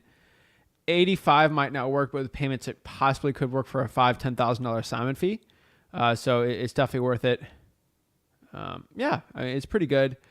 I built that little connection on there, so it's just you got to see if he's open. So Destino, so why isn't he open to 70,000? So Destino, I want you to go back and listen to that conversation I had. He bought 85, and he is not willing to get off that $85,000 price. So just understanding that's what he already said. He's not willing to go off that 85,000. So if I'm going to lowball him at 75 and he's upset at me, it ain't going to work. You offer him 70, he's already he's not going below that. He's only stuck at 85. The only solution, I offer him payments on there. Some FSBOs are headaches. I don't know if he paid 85 for it. I'm going to have to look at public records and check.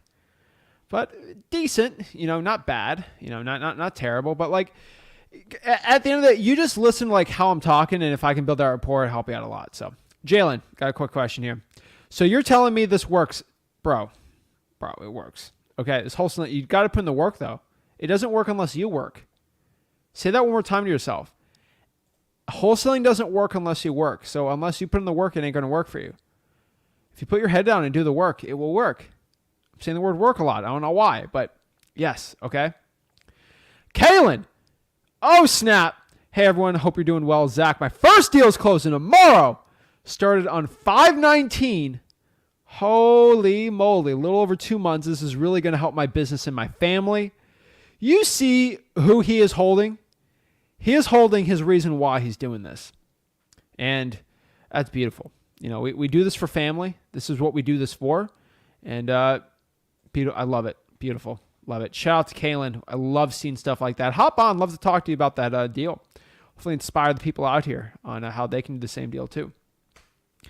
Isaiah says, so interesting way he put this. Let me kind of break this down, So your angle is to find out what they owe, find out why they want to sell, offer them what they owe so they're out from under the mortgage and put a little money in their pocket for their troubles. No, I'm looking at what the value is and seeing if I can buy the property under the value. So either I buy it for cash or I buy it for terms on the deal.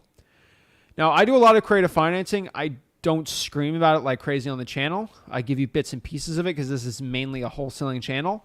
A lot of the creative finance stuff, if you really want to learn it, is at freewholesaling.com. We are obviously in the midst of working on a creative finance course, but that's going to take a very long time because that takes a lot more effort to put actual videos like that on there. So like I don't, go crazy on the channel for it, but it works, you guys know. So yeah. No, that's not the way we do it. Nisani says, what's your view on modular mobile homes are good to get under contract and signed in Arkansas? We have a lot. So yeah, you're in Arkansas. So the rule is for me with modular homes, manufactured houses, I prefer, in my opinion, I prefer these to a point if they have the land owned underneath them. I think they're actually really good deals. If the land is not owned underneath it, I don't think they're really good deals. So that's kind of my rules for it. The land has to be owned underneath it for it to be a really good wholesaling deal, in my opinion. But the land is not owned underneath it, and it's like a lot rent.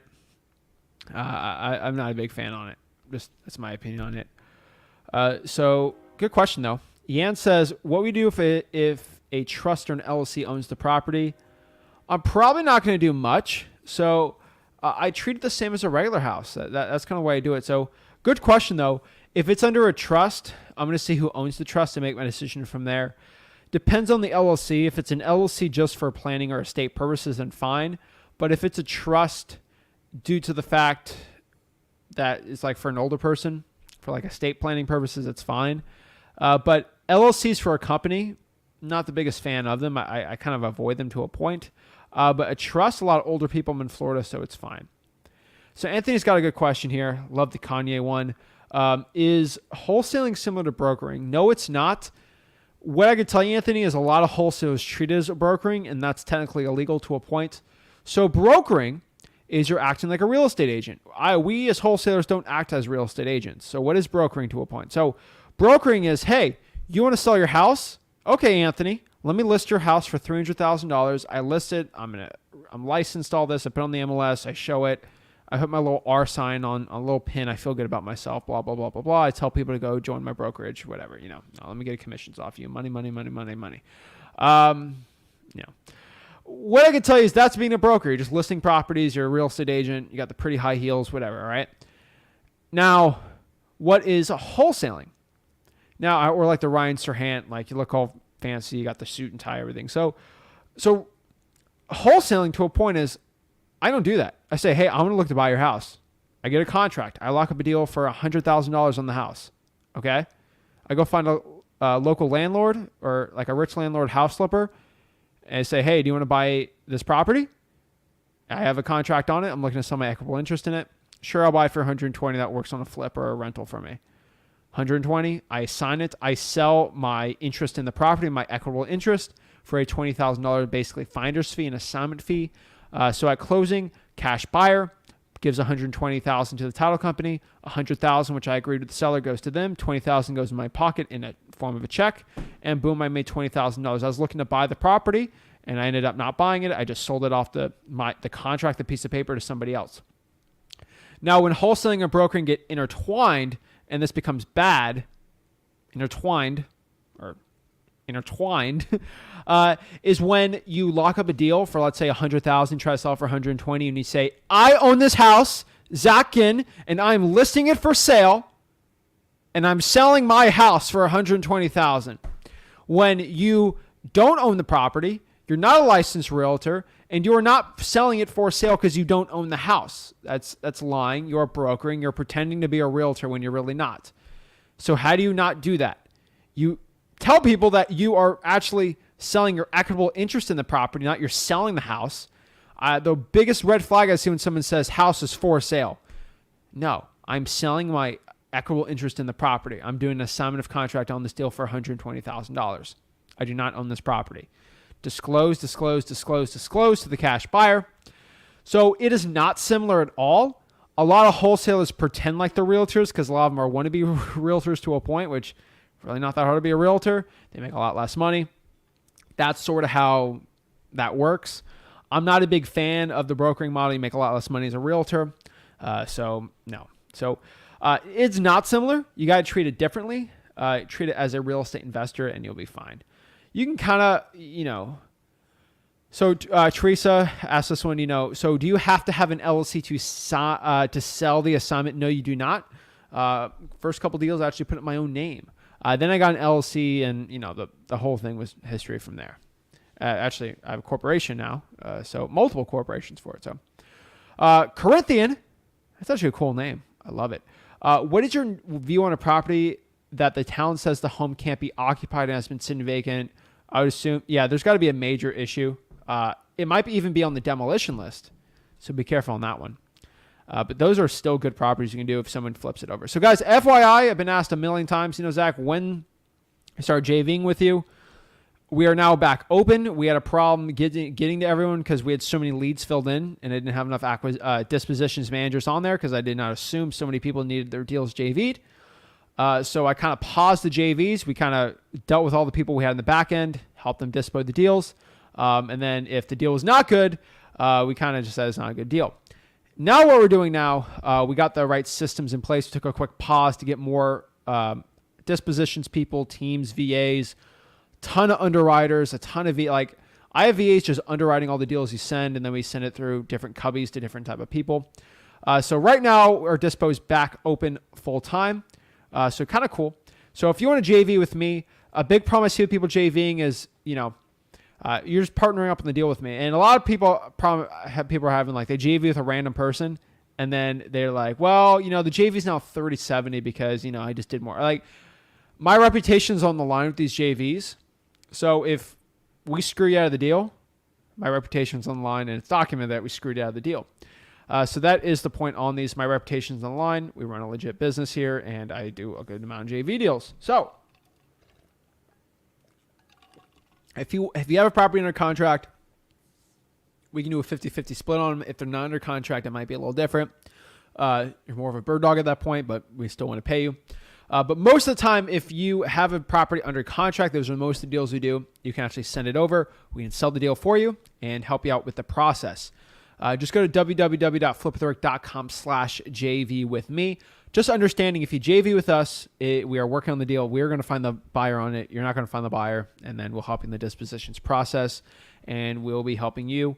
One thing about that, though, our team most likely will probably have to help you with the seller too, because we're going to be using our buyers that we're dealing with. So we might need to be talking with the sellers too, but it's going to be my team. So just FYI. The only reason why we want to do the JV, first of all, it makes us a ton of money, but also there's just too many bad JV partners out here screwing people. So yeah. So I get asked, Zach, are you doing JV deals in Georgia? Are you doing JV deals here? We are doing JV deals all over the country. One thing I am telling you though, if you have a deal that's worth $300,000 to a cash buyer and you lock it up for $350 and it's not a deal, don't be upset with me if we don't JV. We'll give you a text saying this didn't qualify because we don't think there's actually any equity in the deal. I have full-time underwriters I use for my own dispo team working on here and extra people. Guys, I've been working like crazy. Everyone's like, what's Zach doing on a Friday when Rick's on live? Guys, I'm working with underwriters. I'm testing things out. I'm testing systems out. We've been working hard on this. So guys, I'm telling you, if you want help JVing on your deal, www.flipwithrick.com/JV with me. Let me put it on here too. You can joint venture with us. You don't have to, obviously, but it does. I just want to help you guys out on here so everyone knows on here. But we're trying to get to at least 100 JV deals a month by next year. So, I don't need any of y'all's deals, but a lot of people end up getting properties on contract, not selling them. They lose out on their first deal. So I want to help with that too. So yeah, pretty cool. So if you want to JV with me, just go to www.flipwithrick.com/JV. Oh, what? Wrong link. Sorry, y'all. Why did it say JV with Rick? I'm having a brain fart. All right. flipwithrick.com/JV with me. I don't know why I put that there. All right. www.flipwithrick.com/JV with me.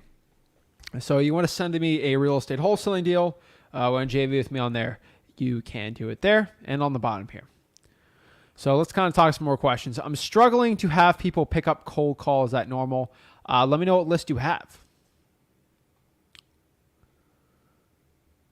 So C Rose 10 Toes Down. Interesting name. Love it. Would you recommend getting the contract in your name? So I would put it in your LLC's name if you have one. No land trust, or your personal name if you don't have an LLC. I don't think that's that big of a deal. So high equity, Aaron, is actually a percentage of how much the property is owed versus the value. So if a house is worth 100 and there is a $30,000 mortgage on the house, that means if they sold it today, they get $70,000 versus the value of the house is 100. That's 70 divided by the 100. That's 70% equity, which is considered high. Anything over 50%, I would call it high equity to a point. I like 50%, but yeah.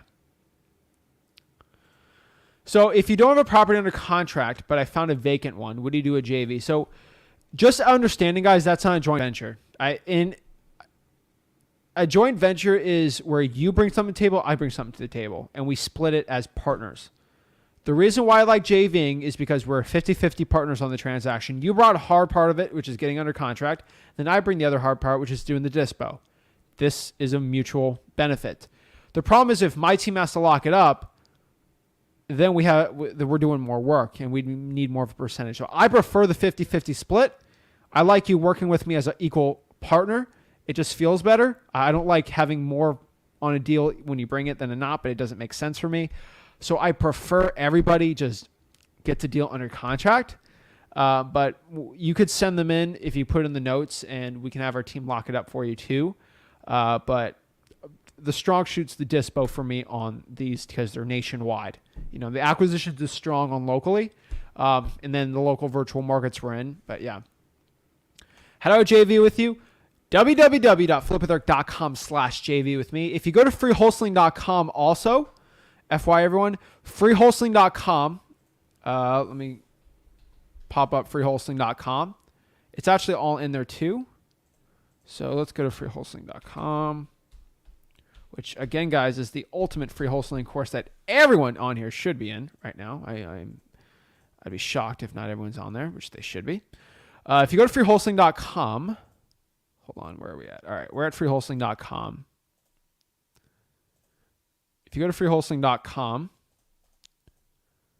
right here, just so it's easier for everyone, because everyone on here should be on freewholesaling.com, all you got to do is on the top on all of these links, okay? On the top of all these, there's 3 links on here. The 3 most important links you got to be for everyone on freewholesaling.com. All you got to do is click here to join the Facebook group so you can interact with everyone, join the mastermind, talk to me one-on-one. That's important link number 1. Number 2, watching the live streams currently. You're watching the live stream, so very important you're watching this. And lastly, if you have a deal you want to join venture with me on this, all you got to do, click here to JV with me. And that link's not working for some reason. Great. All right, so we'll go work on that link. So let's just put it in right here. So So I'll switch that link up tonight whenever I can get coding on there. JV with me. So I just put the link on there. Let's go here. So www.flipwitheric.com/JV with me. Earn while you learn. So that's how you hop on here and you can just kind of comment on here. So just go right here, click it, brings you to an intake form here. And then basically you just intake your lead, more or less right here. And then you just got to submit the property address, the asking price, how much you were looking to sell the house, the contract price, basically how much you're looking to sell it with us, the deal you have under contract, what's the Zillow. It just helps us overall look at everything. You have to attach the contract, okay? You have to signify if you've attached the contract or not. If you want to call ASAP to get things sold, you have to attach the contract on that. Put your inspection period, your seller's information, just a little questionnaire, and then you attach the contract right there. So go to www.flipwitheric.com/JV with me, and we can get it. You should get an automatic confirmation once you submit it. Starting today too. We had to get that system in. So Cody says, can I just work for you instead of wholesaling? No, because you're not getting paid as much as you're getting paid a lot. You'd want more than a JV, than a VA for it. And then the people that are actually doing a lot of the work with the cash buyers and stuff, they're pretty hard to train, and they're pretty good. So this is an easy one, you know. Jay says, could you make twice as much wholesaling, doing wholesaling than being a real estate agent? Yes. So like, there's some kids my age in my market that are like realtors. They're pushing $50K a year in commissions, like at most. And I made $100K when I was 17 wholesaling. Okay. And like the top guy under the age of 22, that's a real estate agent in my market. They're not pushing 6 figures. Okay. And they won't push 6 figures till they're probably in their 30s. Okay. And I made that at 17. So a little different, obviously, but is Tua the answer at quarterback? That's a great question here. Well, If he's not, then Teddy, I guess, is. But, you know, I like to believe. And that's the answer I'm sticking to today. I want to believe. I mean, I'm not willing, like, I'm doing it for money. Like, I just, I make a ton of money JVing with you guys. Just, but I help you guys make money too. So it's like a mutually it helps everyone. MJJ Smooth Criminal loves Super Saiyan Blue. Guys, I'm not going Super Saiyan. I'm not going Super Saiyan 1, you know? Like, we're, like, this ain't even Super Saiyan 4. Like, we're going Super Saiyan Blue. If you go watch the new Dragon Ball, pretty good. It's pretty good. So, does he have the orange on him? Yeah. Let's see here. How many blues have there been, though? Vegeta went blue, right? Yeah. Yeah, all right. But this is a Goku one. So, I love it. I love the neon, too. I think it looks cool. I got to wear I got to wear one of those. I think they're kind of cool. But, yeah, you got to go Super Saiyan on these cold calls. You know what's up. So Steven says, why do you think I switched from being an agent to being a wholesaler? Way, way more. There was more money. You know, 50K checks aren't uncommon. I mean, heck, the amount of work you have to do to sell a $1.5 million house to make 50K is so much different than, I mean, Steven could tell you this all day, right? $50,000 divided by, I mean, at 3%. Oh, that's what? 1.6. Sorry, my math's bad. $1.6 million house for a 50K check. That's the amount of networking and work just to get that. Literally insane.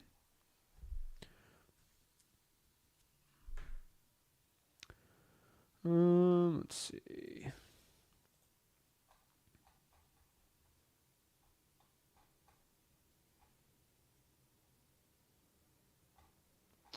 All right, let's pop up some questions here. So my go-to software for skip tracing is ZachData.com or Batch. Use code Zach, ZACH, or listrei.com if you want it for like 12 cents. So my script for sale by owners it's really simple. I build some rapport. I see their motivation for selling it. Ask them why it hasn't sold because it's been listed for a little bit, and see if they're going to budge on the price at all. That's it. I mean, you've seen all my copy what I'm saying there. Ready to go.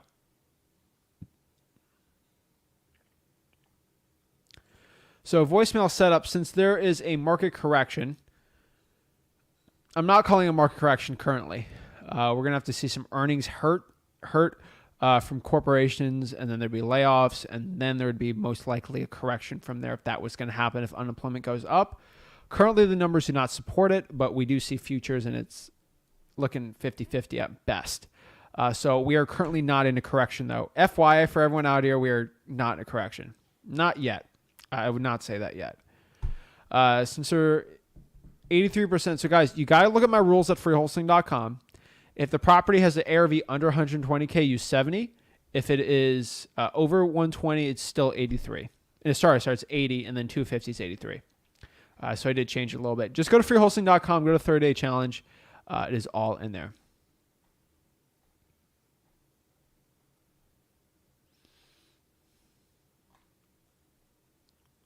Let's see here. Yeah, there are demolition lists. Some cities and counties have that. That's another part of the government list I should probably be talking about. It's a little harder. It's a little more knit. I can go. There's so many government lists I don't really usually talk about. They're pretty good though. So one dumb patriot. I'll talk about it because I did this on the call, so I will explain this. You know, so how would you pitch that to a buyer setting up with payments? Are you just passing the terms you set to so one dumb patriot knows exactly what I'm talking about here. I would probably pitch that over to the buyer as a wholesaler. So this is wholesaling, okay? Now, I have a lot of creative finance stuff on freewholesaling.com. I do teach creative finance. I'm not the creative finance actually kind of am, because I've done more creative finance deals than most real estate investors have. I actually do a lot. Okay, so technically expert in creative finance, but it doesn't take much because there's probably less than 50 big creative finance people in the country. So obviously we're in there. Wholesaling, we're up there, but not for creative, like not the most insane creative person, but we've been upping it probably every quarter for the past 2 years, like insane amount. Rick's been always into it. But I would pitch terms to a point. So you got to understand in wholesaling and real estate and buying real estate, either a seller can sell a property in two ways, with price or terms. So the best explanation is, let's look at a $100,000 piece of property, right? If the property is worth on its best day on the market, a cash buyer, let's say anyone's willing to buy it for $100,000 and it gets $1,000 a month in rent, right? That's a good property, right? Now, would you buy that for $110,000? Probably not. That's probably not a good deal, right? That's over what it's worth, and you can buy other houses for $100,000, so it's not worth it, right? That's what most wholesalers think one-dimensionally. Now, the way around it with the terms is, what if I could pay the guy $5 a month for 100 years, and I could rent it out for $1,000 a month and make $950 net? I would take that all day, and I'm paying $110 over it because of how amortization works. All this, I don't want to confuse you. It's all in freewholesaling.com. But just so one time, like for a general view, of course that makes sense, right? So that's why terms work. Now, obviously, it's not like that, right? But like, it would be like, $110,000, and then I'd give them like $250 a month or something for a certain amount, and I can make money off the rental, right? Like, that's a lot of subject tos, lease options, wraps, seller finance, stuff like that, right? So this guy would be a seller. If he has pain, I could do another way, but I'm not going to. This is not a creative finance video at all. But when you're looking at a deal like that, I would pass that to the buyer because he's going to be the one doing all that. He'd take over the deed and everything and just give payments on the property because if he's building it, he's going to need loans and everything like that. And then it would make sense for him. I would give that to a buyer. It depends on the payments he's willing to do, because at 85, that might be a 5 or 10 year, payment on the land, because 85 is just too overvalued. 85 for the right terms always works though, right? It's that $100,000 house. If I pay $5 a month, it works, right? Now $500 a month, that probably still works too, but like $900 a month, no, right? So it just, you got to do the numbers back there. Let me know if that made sense. Good relationship. If the seller remembers your name, that's usually good. That property's weird for the parking. Got to deal with him on that one, but Let's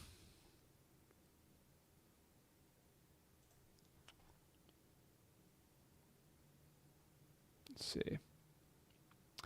So Steven's got he says, my top VA is in Guatemala. I pay him $8. He's a brilliant dude, but did not a great cold caller, but he's great and everything else. I pay him $2 more, $8 an hour, 2 free part-time VAs. Beautiful. Zach, every for sale by owner that I look at, Zillow only has like 20 properties, only 5 been there for 100 days. Romel, I don't know what market are you in? Because I just called easily more than that, right? So I would not be calling the We Buy Ugly Houses people the We Buy Ugly Houses people online. Those are most likely other wholesalers. So not a good real estate deal there. I would, though, most likely here in this situation, I would probably look at contacting the For Rents on Zillow. That's actually probably going to be a better one.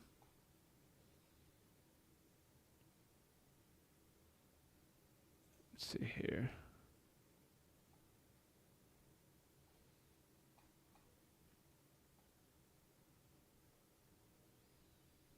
See. Juan, I think I already talked to you on this one. Hey, Zach, title company says we have to disclose to the seller about the assignment of contract and disclose them making a profit. Yeah, go to a new title company, bro. Yeah, so FYI, Juan, like, okay, I don't want to roast you, Juan. Like, I don't want to get upset with me, but bro, Dude, every single video on freewholesaling.com states if your title company is making you do that, do not use that title company. You're going against the rules, bro, and you're going to get burned if you go against the rules I have at freewholesaling.com. There's a reason why they're rules. I'm just trying to help you out with it.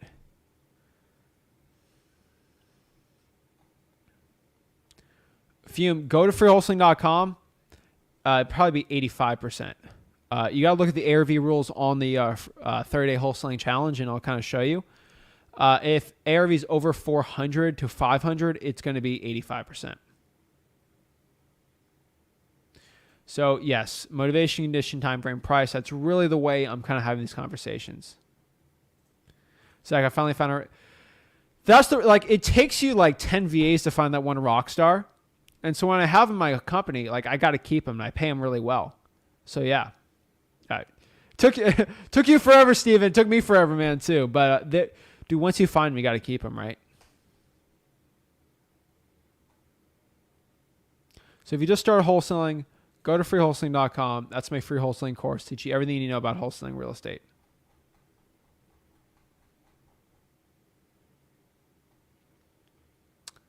Agent outreach is interesting. You know, I have my on-market MLS wholesaling course at freewholesaling.com. So again, I feel like a broken record. Guys, go to freewholesaling.com, freewholesaling. Bro, it's a free wholesaling course. Okay, it's free. You literally log in, you create a login account so you can track your progress, and that's it. It's free. I have an MLS wholesaling course in there, all organized perfectly.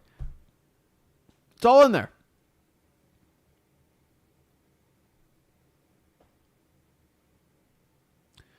I'm just telling you guys, like, so Ramel said, what's the next one-on-one call? Well, next one-on-one calls are tomorrow. So Wednesday. So we have some formats everywhere. So we're talking about Flip with Rick. So Wednesday, Thursday, Friday, you can do one-on-ones.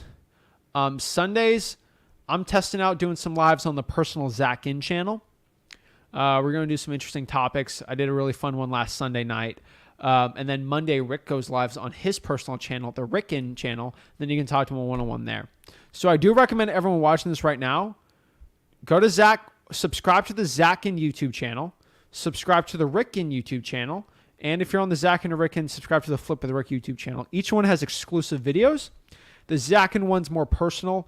I kind of get more personal entrepreneurship, more real estate specific, some finance stuff, and then Rick Ginn's kind of like that too. And then Flip with Rick's kind of strictly real estate investing, wholesaling.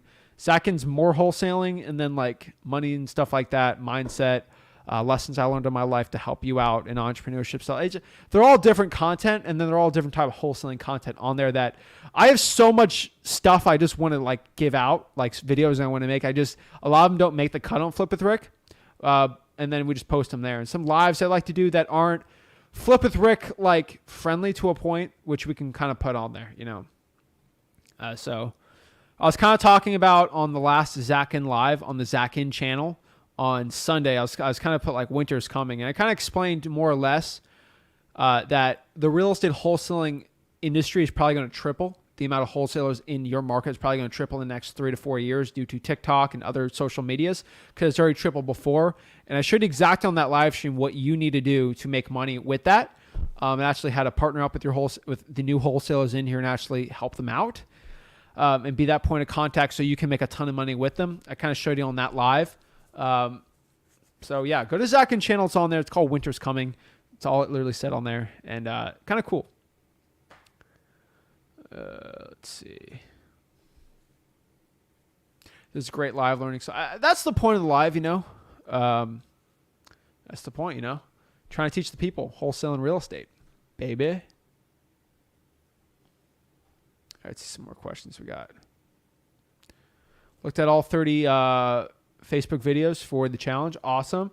Looking to get your first deal. Awesome. Congrats.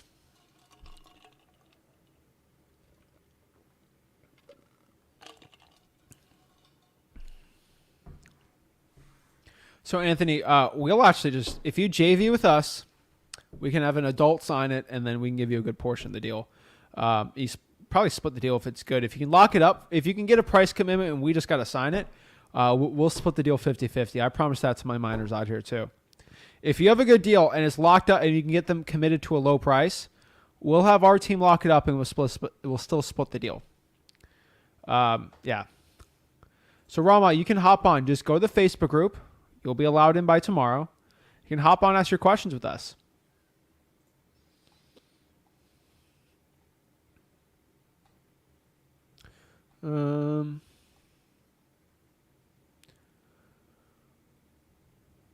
New Jersey's interesting. You know, it depends in Jersey where, because a lot of places in Jersey are a little different, a little weird. I don't know how really to explain that the right way, but different places in Jersey is weird. All right, where are we at here? All right. Yeah, is the ARV's over 700? It not really usually. There's no course. Oh my god. Oh my god, what do I do? Let's type in freewholesaling.com. Bro, I just showed you the course. Like, look. Oh my bro, come on, dude. This actually gets ridiculous sometimes. Like, I literally typed freewholesaling.com in Google, and this is what popped up. There's no course. I hate the ... too. Like, oh my god, you just discovered something. Oh my gosh. It keeps sending me to sign up. Oh my god. Oh my god. Oh my god. What do you do if you sign up? Oh my god. What do you do if you sign up? Let's go sign up together, guys. I'm going to put testing 1-1. Testing 1-1. Oh, snap. Wait, hold on. Let's make a new one.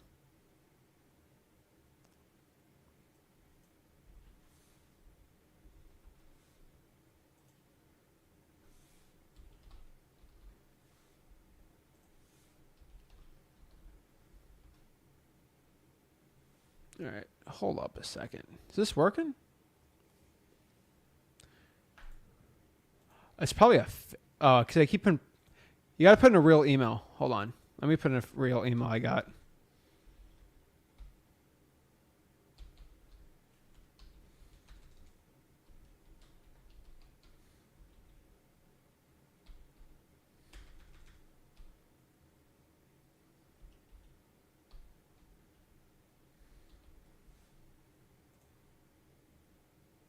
There we go. All right, now it's working. Yeah, I tried out now. Beautiful. All right, let's go back here and log in.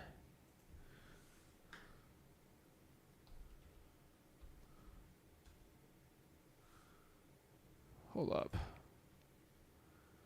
Should be working now.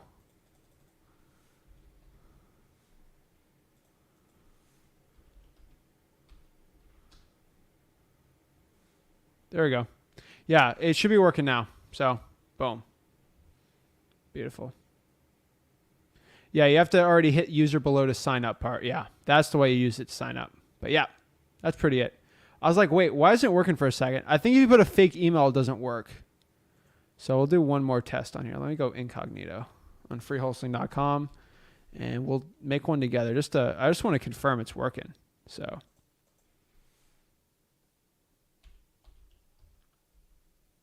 All right.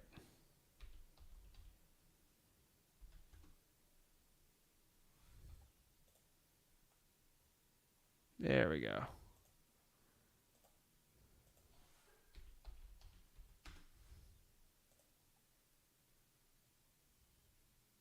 There we go. All right. So I just looked it up here. I don't know why I'm doing this live, but so if you sign up, it won't put you in there. You have to sign up, keep your login information, and then click the login and it'll log you back in. All right. That was weird for a second. I know I just did that. I think I have my cookies on. So yeah, so the freewholesaling.com, all you got to do here is, where are we? So there's FYI for everyone on here. I don't know why it wasn't working like that. So all you got to do is put in your password and then put in the new password, click create. It's going to bring you to free wholesaling and then come back in, click login and then log in with that new password and then it'll log you back in. So that was a weird workaround. I don't know what, I gotta look at the cookies on there. But yeah, that's how you get in. Guys, go to wholesaling.com, learn wholesaling for free. Hopefully you got some value from this. Got any value from this, smash that like button and subscribe. Sign up for wholesaling.com and get it going. I appreciate it. Have a blessed one, guys. Thank you.